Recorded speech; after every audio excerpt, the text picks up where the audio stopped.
அனைவருக்கும் வணக்கம். நான் ஹீலர் மணிகண்டன் பேசுகிறேன். இன்றைக்கி என்ன பார்க்க போகிறோன்னா டிசிஎம் அக்குபஞ்சரில் ஆர்கன் கிளாக். ஆர்கன் கிளாக்னா ஒவ்வொரு உறுப்புகளுக்கான நேரம். இப்போ நம்ம உதாரணமாக சொல்லணும்னா காலை 3 to 5 நுரையீரலுக்கான நேரம். அந்த டைமில் நம்ம மூச்சு பயிற்சி பண்ணுறது இல்லை நார்மலாக எந்திரிச்சு சும்மா ஒரு வெளியே காலைல தூங்கிட்டு இருக்கோம். 3 மணிலேருந்து 5 மணிக்குள்ள எல்லோரும் எந்திரிக்கிறது லேட்டாக தூங்குறோம். அதுக்கான காரணம் வேறு பயிற்சி. ஆனால் 3 to 5 எந்திரிக்கிறது என்ன பெஸ்ட்டுன்னா, நுரையீரல் சம்மந்தப்பட்ட அது நுரையீரல் சம்மந்த நோயால் கஷ்டப்படுறாங்க, ஆஸ்துமா, வீசிங், இவங்களும் அந்த டைமில் ரொம்ப கஷ்டப்படுவாங்க. ஏன்னா அந்த டைமில் தான் உங்களுக்கு அதிகப்படியான எனர்ஜி கிடைக்கும், மெடியன்ஸ் சொல்கிற சக்தி ஓட்ட பதைகள் மூலமாக. அப்போ நீங்கள் அதிகமாக ஏன் கஷ்டப்படுறீங்கன்னா, அந்த எனர்ஜி ரிசீவ் பண்ணிக்க உங்களால் முடியல. அப்போ அந்த சக்தி ஓட்ட பாதையில் ஒரு தேக்கமோ இல்லை நுரையீரல் ரிசீவ் பண்ணிக்கக்கூடிய கெப்பாசிட்டி இல்லாமல் இருக்குது, கம்மியாக இருக்குது. இதுதான் உண்மையான காரணம். நீங்கள் கவனித்து பாருங்கள், ஆஸ்துமா, வீசிங் இந்த மாதிரி நுரையீரல் சம்மந்தப்பட்ட பேஷண்ட் எல்லாமே காலைல 3 to 5 ரொம்ப கஷ்டப்படுவாங்க. அது அவங்களுக்கே தெரியாது. அந்த டைமில் முழிச்சுக்குவாங்க. கேட்டேன் தூக்கம் வரல, நிறைய பேர் என்ன சொல்லுவாங்கன்னா, அப்போல்லாம் ஒன்றும் கிடையாது சார், தூக்கம் வர மாட்டேங்குது, எந்திரிச்சுக்குவேன், நான் சும்மா உட்காந்து ஃபோன் பார்த்துக்கிருப்பேன், இல்லை சும்மா எந்திரிச்சு டிவி பார்த்துக்கிருப்பேன் அப்படிம்பாங்க. ஆனால் ஏன் எந்திரிக்கிறோம், ஏன் நம்ம தூக்கம் வரல, ஏன் கஷ்டமாக இருக்குது, ஜஸ்ட்டு பாரமாக இருக்குது அப்படிங்கிறத யாருமே ஃபீல் பண்ணுறதில்ல, அது ஏன் உணர்றதே இல்லை. ஏன்னா நம்மளுக்கு என்னமோ நடக்குது, ஆனால் என்ன நடக்குதுன்னு தெரில. அதான் உண்மையான காரணம். என்னன்னா அந்த டைமில் போதுமான எனர்ஜி நம்மளால் ரிசீவ் பண்ணிக்க முடியல நுரையீரலால்.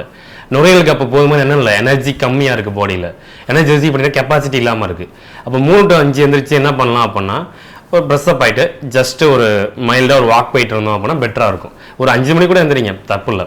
அதேமாரி காலைல 5 to 7 காலை கடனை முடிச்சிடணும். ஏன்னா அதான் பெருங்குடலுக்கான நேரம். அந்த டைமிங்லாம் பண்ணும்போது தான் உங்களுக்கு அந்த எனர்ஜி ஃபுல்லாக சப்போர்ட்டிவாக இருக்கும். கான்ஸ்டிபேஷன், மலச்சிக்கல் அப்போல்லாம் வராமல் இருக்கும். எடுத்தோடனே உங்களுக்கு பைல்ஸ் வந்துமாட்டா வராது, முதல்ல மலச்சிக்கலாக தான் வரும். கான்ஸ்டிபேஷன்ற கண்டிஷன் தான் ஃபஸ்ட்டு, அதுக்கப்புறம் தான் உங்களுக்கு பைல்ஸ்னு வரும். நீங்கள் அதை கவனிக்காமல் விட போய் தான் அவ்வளோ பிரச்சனை ஆகிருக்கு. நீங்கள் ஃபஸ்ட்டே மலச்சிக்கல் வரும்போது கரெக்டான உணவு முறையும் கரெக்டான சிகிச்சை முறையும் ஃபாலோ பண்ணியிருந்தீங்க அப்படின்னா அது ஃபைல்ஸாக மாறி இருக்க வாய்ப்பே கிடையாது. இதுதான் உண்மை. ஆனால் யாருமே அதையும் கவனிக்கல. அதுக்கு முன்னாடி வேறு கண்டிஷன் இருக்குது, அது இப்போ சொல்ல வேணாம். ஆனால் ஏன் சொல்கிறேன்னா, நீங்கள் முதல்ல மலச்சிக்கல் மாதிரி ஒரு டைம் ஃபீல் ஆகுது, லேட் நைட்டில் சாப்பிட்டோம்னா ஆகுது, அப்போல்லாம் ஃபீல் பண்ணாதீங்க. இதுக்கு பின்னாடி நிறைய பிரச்சனை வர வாய்ப்புகள் இருக்குது, குறிப்பாக பைல்ஸ் வர வாய்ப்பு இருக்குது. இதுக்கு நீங்கள் என்ன பண்ணலாம்னா, அந்த டைமில் கொஞ்சம் வார்ம் வாட்டர் குடிச்சிட்டு மோஷன் பண்ணால் ஃப்ரீயாக இருக்கும். ரெண்டாவது அங்கே இருக்க தேவையில்லாமல் தேங்கியிருக்க டாக்ஸிக்லாம் வெளியே வந்துடும். அது அந்த டைமில் தான் நல்லா பெஸ்ட்டாக இருக்கும் காலை கடன் முடிக்கிறதுக்கு. அதுக்கப்புறம் 7 to 9 அது பார்த்தீங்கன்னா நம்ம இறைப்பைக்கான நேரம், அதான் காலை உணவுக்கான சிற்றுண்டிக்கு நேரம். அந்த டைமில் நீங்கள் எவ்வளோ பசி இருக்கோ அவ்வளோ சாப்பிட்டுக்குங்க. உண்மையான பதில் அதான் கரெக்டு. அதிகமாக சாப்பிடுங்க, இல்லை கம்மியாக சாப்பிடுங்க, இல்லை அந்த டைம் சாப்பிடாதீங்க அப்போல்லாம் சொல்லவே கூடாது, அப்படி பண்ணவே கூடாது. காலை உணவு தவிர்க்கிறது மிகப்பெரிய பிரச்சனை. ஏன்னா உங்களுக்கு தேவையான எனர்ஜி ஃபுல்லாக அப்போ தான் எடுத்துக்கும். அப்போ தான் எல்லாருக்கும் ஃபுல் ரெஃப்ரெஷ்டாக இருக்கும். காலையில் தான் நீங்கள் ரெஃப்ரெஷ் ஆகிட்டு ஒரு 1/4 மணி நேரம் கழிச்சு சாப்பிடணும். எக்ஸாம்பிள், ஒரு சில பேர் குளிச்சுக்கிட்டுலாம் சாப்பிட்றாங்க. நான் வீடியோலாம் யூடியூப்பில் நிறைய பார்க்குறேன்.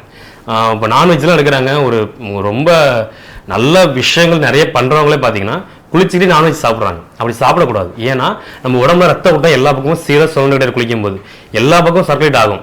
அப்போ நீங்கள் இறைப்பைக்கு எப்படி ரத்தம் போகும், உங்களுக்கு எப்படி செரிமானம் கரெக்டாக நடக்காது. குளிக்கும் போது சாப்பிடவே கூடாது. அது ரொம்ப தவறான பழக்க வழக்கங்கள். அப்படி இருக்கவே கூடாது. ஒன்று. ரெண்டாவது விஷயம் குளிச்ச உடனே சாப்பிடக்கூடாது. ஒரு 5 நிமிஷம் 10 நிமிஷம் ஆகணும். நம்ம உடம்புல சில்னஸ், கூலிங்கான வாட்டரில் குளிச்சா அது மாதிரி, ஹாட் வாட்டரில் குளிச்சாலும் அந்த மாதிரி தான். இதே நார்மல் வாட்டரில் குளிச்சிங்கன்னா அப்படி கிடையாது. குளிச்சு ஒரு 1/4 மணி நேரம் சாப்பிட்றலாம். ரொம்ப கூலிங்காக சில்லுன்னு குளிச்சிட்டிங்க அப்படின்னா ஒரு 20 நிமிஷம் ஆகணும் நீங்கள் சாப்பிட்றதுக்கும் அதுக்கும். ஏன்னா ரத்த ஓட்டம் ரொம்ப அதிகப்படியான சுழற்சியிலே இருக்கும்.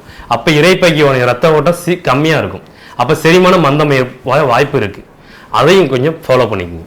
ரொம்ப ஹாட் வாட்டரில் ரெகுலராக குளிக்கிறவங்களும் என்ன பண்ணணும், உடனே சாப்பிடக்கூடாது. ஒரு 10 நிமிஷம் நம்ம டைம் கொடுத்து தான் சாப்பிடணும். 7 to 9 சிற்றுண்டிக்கான நேரம். அதுக்கப்புறம் 9 to 11 மணி வரையும் மண்ணீரலுக்கான நேரம். அந்த டைமில் நீங்கள் என்ன பண்ணணும்னா எதுவுமே சாப்பிடாமல் இருக்கிறது ரொம்ப சிறந்தது. ஏன்னா அந்த இடத்துல நம்ம ரிசீவ் பண்ணுற டைம் அப்போ தான் நடக்கும். அப்போ நீங்கள் சாப்பிடாம விடும்போது என்ன ஆகுனா, உங்களுக்கு நேச்சுரலாக என்ன ஆகுனா ஒரு இம்யூனிட்டி பவர்னு சொல்லக்கூடாது, நம்மளுக்கு அந்த இடத்துல நம்மளோட பவர் அதிகமாக கிடைக்கும். மெரிடியன்ஸ் மூலமாக அதிகமாக சக்தி தேவைப்படும். ஓகேங்களா? அதுமாதிரி மதிய உணவு எப்போன்னா 1 to 3 அந்த டைமில் சிறுவிடலுக்கான நேரம். அப்போ சாப்பிடும்போது என்ன ஆகுனா ஈஸியாக செரிமானம் ஆயிரும், அதுக்கான என்சைம் சுரக்க ஆரம்பிச்சு ஈஸியாக இருக்கும். ஈவினிங் அதேமாதிரி நைட்டு 7 to 9 சாப்பிடணும். அதுக்கு மேலே ரொம்ப 10 மணிக்கு மேலே சாப்பிட்றேன், 11 மணி ஆயிடுச்சு, லேட்டாக ஆயிடுச்சுன்னு சொன்னால் சாப்பிட்ற ரொம்ப குறைச்சிருங்க. இப்போ எக்ஸாம்பிள் 5 தோசை சாப்பிட்றீங்க அப்படின்னா அதை 2ஆக மாற்றிடுங்க, பாதியாக குறைச்சிருங்க. நைட் ரொம்ப லேட் நைட்டு சாப்பிடாம இருக்க ரொம்ப நல்லது. காலையில் சாப்பிட தவிர்க்கிறது ரொம்ப தப்பு. அது மாதிரி நைட்டில் லேட்டு 10 மணிக்கு மேலே சாப்பிட்றது ரொம்ப தப்பு. அதனால் எப்பயுமே நைட்டு 9 மணி 7 to 9 சாப்பிட்ருங்க. அதான் ரொம்ப சிறப்பாக இருக்கும். ரெண்டாவது வந்து பார்த்தீங்கன்னா அதிகமாக வந்து பார்த்தீங்கன்னா நான்வெஜ் நைட்டில் எடுக்கிறது பண்ணுறோம், அப்படி பண்ணவே கூடாது. டே டைமில் எடுங்க. ரெண்டாவது நான்வெஜ் இப்போ காலைல வச்சுட்டு எக்ஸஸ் ஆகுன்னு அடுத்த நாள் யூஸ் பண்ணுறோம், அப்படி பண்ணவே கூடாது. அப்படி பண்ணிங்கன்னா நிறைய பிரச்சனைகள் வர வாய்ப்பு இருக்குது. அன்னைய ஃபுட்டை அன்னைக்கே சாப்பிட்ருங்க. 2 days கழிச்சு சாப்பிடலாம், அடுத்த நாள் சாப்பிடலாம் அப்படிலாம் பிளான் பண்ணாதீங்க. அது நிறைய பிரச்சனைகளை உடல் ரீதியாக மட்டும் இல்லாமல் நம்ம ஒவ்வொரு உறுப்புகளுக்கு தேவையான அந்த எல்லாம் ஸ்டாக்னேஷன் தேக்கங்கள் ஏற்பட்டு அதான் டாக்ஸிக்காக மாறுது. கழிவுகளாக தேங்குது, போய் தங்குது அங்கேயே. அப்போ தான் பிரச்சனைகள் நோயாக மாற ஆரம்பிக்குது. அதை தவிர்க்க ஆரம்பிங்க.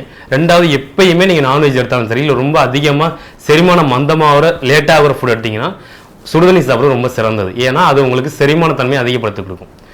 அப்புறம் வந்து பார்த்தீங்கன்னா நைட்டு தூங்க போகும்போது என்ன பண்ணணும், எல்லாருமே லைட்டாக ஆன் பண்ணி வச்சுட்டு தூங்குறோம். எக்ஸாம்பிள் ஒரு நல்ல கலர் லைட்லாம் போட்டு தூங்கிட்டு இருக்காங்க, இல்லை ஃபோன் யூஸ் பண்ணி தூங்குறோம். நம்ம அப்படி பண்ணும்போது என்ன ஆகும்னா, நம்ம பாடி சன்லைட் இருக்கிறத நினச்சிட்டு மெலட்டோனின் அப்படிங்கிற மெட்டபாலிசம் சுரக்காது. அப்படி சுரக்காட்டி நமக்கு தேவையான நைட்டில் அந்த டார்க் மேட்டர் சுரக்கலாம் பண்ணால் நமக்கு அந்த ஸ்கின்னுக்கு தேவையான இது கிடைக்காது, மாய்ஸ்சர் கிடைக்காது. அப்போ நீங்கள் என்ன பண்ணணும், அப்போ நைட்டு லைட் ஆஃப் பண்ணி தூங்கணும், டார்க் ரூம் வந்து தூங்கணும். இல்லை லைட்டு தான் போட்டிருப்பாங்க அப்படின்னா உங்களுக்கு நீங்கள் ஃபேஸில் கண்ணுக்கு மாஸ்க் இருக்கும், அதை வாங்கி பிளாக் கலரில் இருக்கும், அதை வாங்கி யூஸ் பண்ணுங்கள். இல்லைனா லைட்டை ஆஃப் பண்ணி தூங்குங்க. லைட் ஆஃப் பண்ணாமல் தூங்குனீங்க, நம்ம பாடியில் என்ன நினச்சிக்கணும், சன்லைட் இருக்கிறத நினச்சிக்கிட்டு அதை வந்து அப்படி தான் மெலட்டோனின் சுரக்கவே சுரக்காது. அதுக்கு தான் புதுசாக ஏதோ டேப்லெட்ஸு டானிக்லாம் கொடுத்துக்கிட்டு இருக்காங்க. எக்ஸாம்பிள் அதை வாங்கி சாப்பிட்றதோட இதை ஃபாலோ பண்ண ஆரம்பித்தாலும் அது தேவைப்படாது உங்களுக்கு. அதுக்கப்புறம் தான் நீங்கள் என்ன பண்ணுவாங்க, இதெல்லாம் உங்கள் உடம்புல கம்மியாக இருக்குது, இதை பண்ணுங்கன்னு யாரும் சொல்ல மாட்டாங்க. நீங்கள் தான் ஃபாலோ பண்ணிக்கணும், இது தெரிஞ்சுக்கணும்.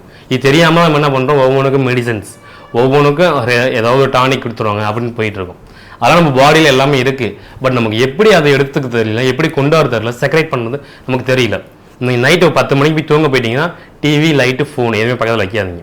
எல்லாமே எப்படின்னா பக்கத்தில் ஃபோன் வச்சு யூஸ் பண்ணிக்கிட்டே இருக்கும். நம்ம அது ரொம்ப நேரமாக அது லைட் நம்ம பட்டப்படி என்ன ஆகுது, நம்மளுக்கு டிஸ்டர்பன்ஸாகவே தான் இருக்கும். நம்மளுக்கு அதை பழகிட்டோம்னா அது பெரிய தொந்தரவு தெரியறதில்ல.